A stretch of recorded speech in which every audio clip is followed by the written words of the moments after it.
আগের দিন আমরা পড়েছি পড়তে জানে এমন এক মজুরের প্রশ্ন কবিতাটি।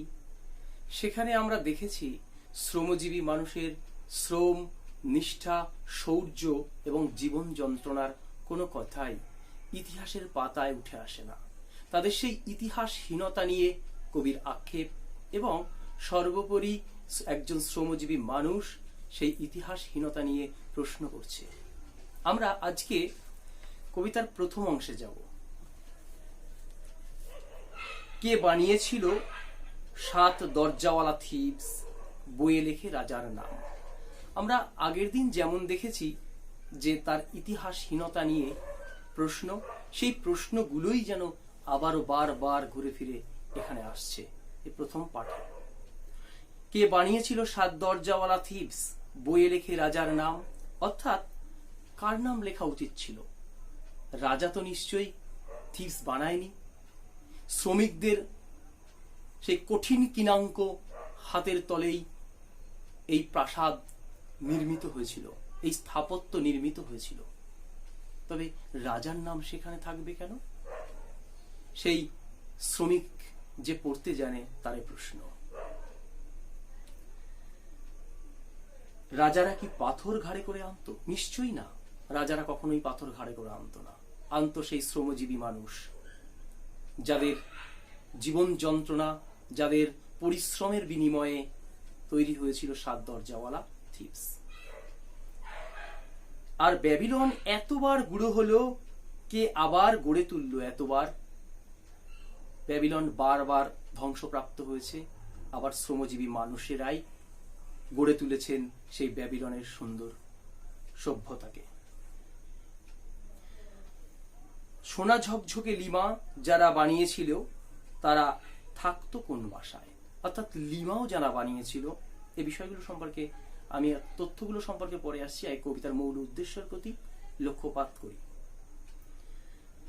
সোনা ঝকঝকে লিমা যারা বানিয়েছিল তারা থাকতো কোন বাসায়? অর্থাৎ সেই লিমা বানানোর শ্রমিকদের কোনো ইয়াত্তা আমরা পাই না, আমরা জানি না। ইতিহাস তার কোনো সাক্ষ্যই আমাদের সামনে হাজির করে না। এই ইতিহাসহীনতা, অর্থাৎ একপেশে ইতিহাসের প্রতি কবির পক্ষপাত। চীনের প্রাচীর যখন শেষ হলো, সেই সন্ধ্যায় কোথায় গেল রাজমিস্ত্রিরা? সত্যিই তো, চীনের প্রাচীর যা পৃথিবী বিখ্যাত, সেই চীনের প্রাচীরের আমরা সৌন্দর্যে মুগ্ধ হই, তার মহান কৃতিত্বে মুগ্ধ হই, অথচ তাদের নির্মাণের পেছনে, এই মহান নির্মাণের পেছনে যে শ্রমিকদের শ্রম, তাদের যে জীবন যন্ত্রণা, তাদের যে শৌর্য বীর্যের কাহিনী এই প্রাচীরের পরতে পরতে রয়েছে, তার কথা কিন্তু আমরাও জানি না। জয় তোরণে ঠাসা মোহনীয় রোম, বানাদের জয় করল সিজার। রোমান সাম্রাজ্যের বিজয় গাথা বারবার ঘোষিত করেছে তাদের স্থাপত্যের মধ্যে দিয়ে। কিন্তু সেই স্থাপত্যের পেছনে থাকা সংলগ্ন মানুষগুলো, যারা শ্রমিক, সৈনিক, তাদের নাম ইতিহাসের পাতায় উঠে আসেনি কোনোদিন। অর্থাৎ রোমানদের স্থাপত্য সেই বিজয়ের স্মারক, তাদের স্থাপত্য এই বিজয় স্মারক। এরপর এত যে শুনি বাইজেন্টিয়াম, সেখানে কি সবাই প্রাসাদেই থাকতো? বাইজেন্টিয়ামের বর্তমান নাম হলো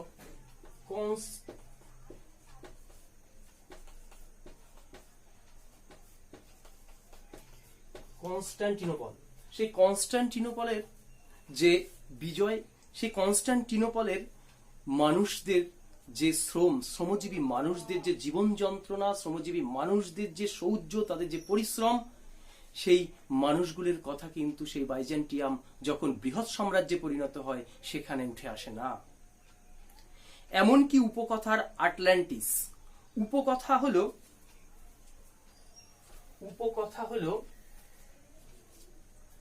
কাল্পনিক নীতিমূলক গল্প কথা।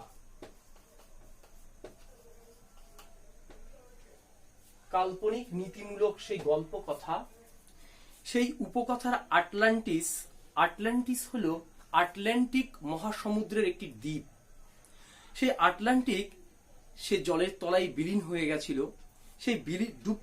সেই সমুদ্র যখন তাকে খেলো, ডুবতে ডুবতে সেই রাতে চিৎকার উঠেছিল তাদের সেই দ্বীপকে বাঁচিয়ে রাখার জন্য।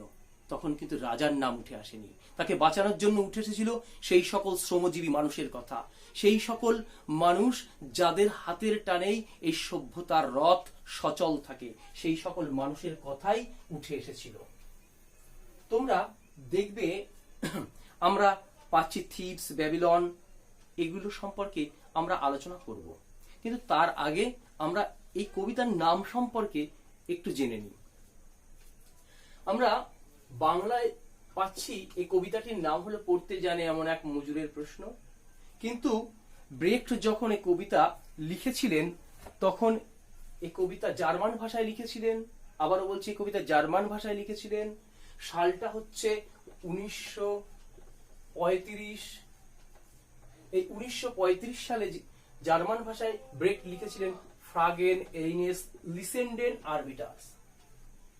এই জার্মানি থেকে ইংরেজিতে অনুবাদ যিনি করেন তার নাম হচ্ছে এম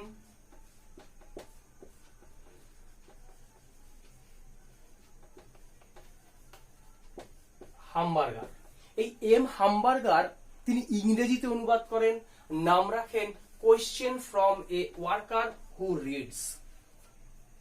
এখান থেকে বাংলায়, অর্থাৎ আমাদের বাংলায় অনুবাদ করেন যিনি, তার নাম হচ্ছে শঙ্খ ঘোষ। তোমরা জানো আমাদের সেই শঙ্খ ঘোষের কবিতাটাই পাঠ্য।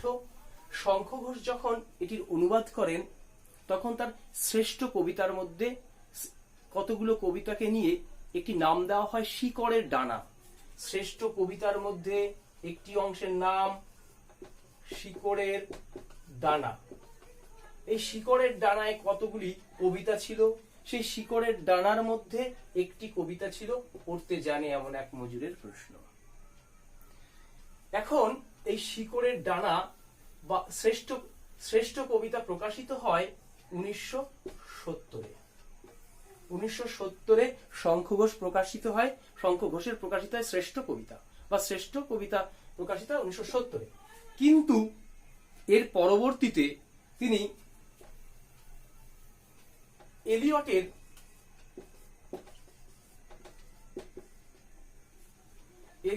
এলিয়টের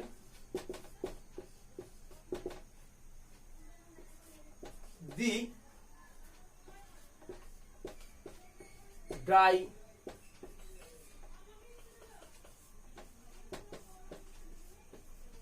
সালোয়েজেস থেকে অনুপ্রাণিত হয়ে তিনি এই কবিতার নতুন একটি কাব্যগ্রন্থ প্রকাশ করেন। সেই কাব্যগ্রন্থের নাম হলো বহুল দেবতা বহুল স্বর। এই বহুল দেবতা বহুল স্বর আমাদের মূলত উৎস গ্রন্থ হিসেবে এই গ্রন্থটির নামে লিখতে হবে। এই বহুল দেবতা বহুল স্বরে পড়তে জানে এমন এক মজুরের প্রশ্ন পুনরায় স্থান পায়। আমরা যখন পরীক্ষার খাতায় লিখব তখন আমরা এর উৎস গ্রন্থ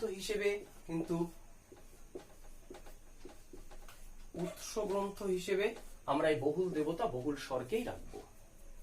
ঠিক আছে, এখন আমরা এই কবিতার কিছু গুরুত্বপূর্ণ শব্দ সম্পর্কে আলোচনা করব। আমরা প্রথমেই পাই কে বানিয়েছিল 7 দরজাওয়ালা থিবস। গ্রিক শব্দ থিবাই থেকে এই থিবস শব্দটি এসেছে। আবার বলছি, গ্রিক শব্দ থিবাই থেকে এসেছে থিবস। থিবাই থেকে থিবস শব্দটি এসেছে।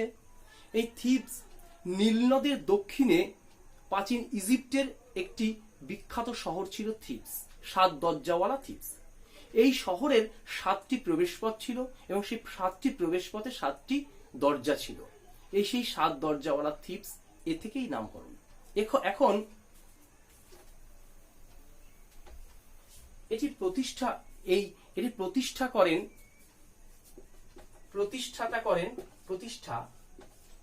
প্রতিষ্ঠাতা ক্যাডমাস এবং এর নির্মাতা অ্যাম্ফিয়ন।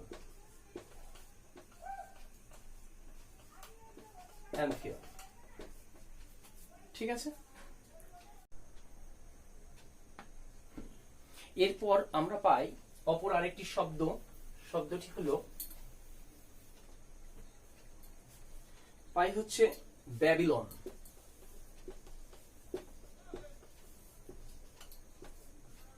সুমেরীয় শব্দ, আবারও বলছি সুমেরীয় শব্দ ব্যাবিলি থেকে ব্যাবিলন শব্দটি এসেছে। এর অর্থ ভগবানের দরজা, ভগবানের বা ঈশ্বরের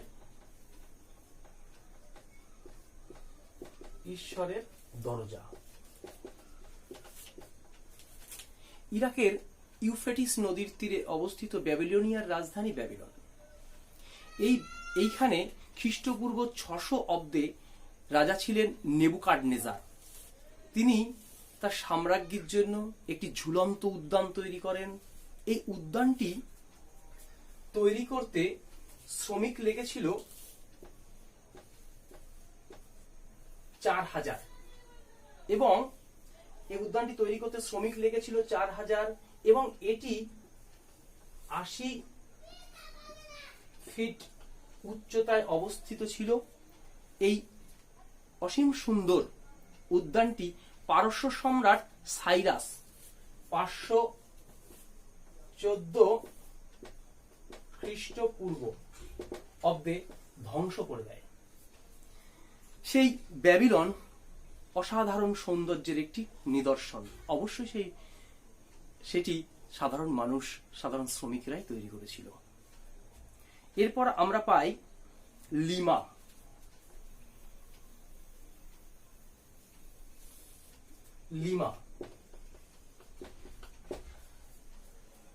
লাতিন আমেরিকার এক দেশ পেরু এবং পেরুর রাজধানী লিমা।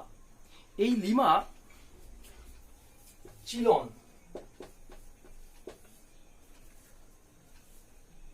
এবং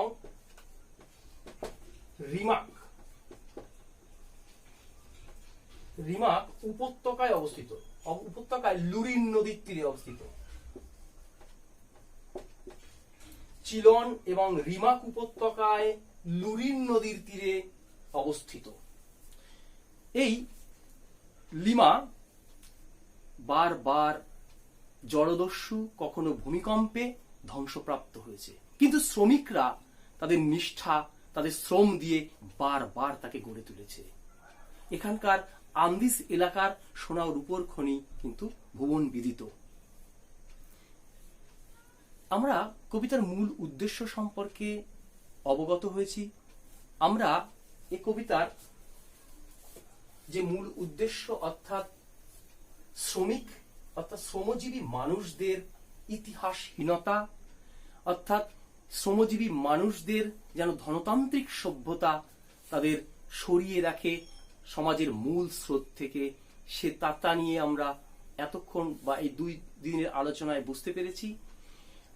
কার্ল মার্কস তিনি বলছেন যে আমাদের এই যে একটা অংশ সমাজের যারা কায়িক শ্রম করে, সেই কায়িক শ্রমের মানুষগুলোকে আমরা সরিয়ে রাখি। দ্বন্দ্বমূলক বস্তুবাদে সে কথাই বলা হচ্ছে যে যারা শ্রমজীবী মানুষ তাদের কোনো এই সমাজ মর্যাদা বা মূল্য দেয় না, তারা বিপ্লবের মধ্যে দিয়ে সমাজের মূল স্রোতে ফিরে আসে, তারা ইতিহাস তৈরি করে। পড়তে জানে এমন এক মজুর যেন সেই প্রশ্নই করছে যে কেন আমাদের ইতিহাস নেই কেন। ঠিক আছে, আজকের মতো বিষয়টি এখানে সমাপ্ত।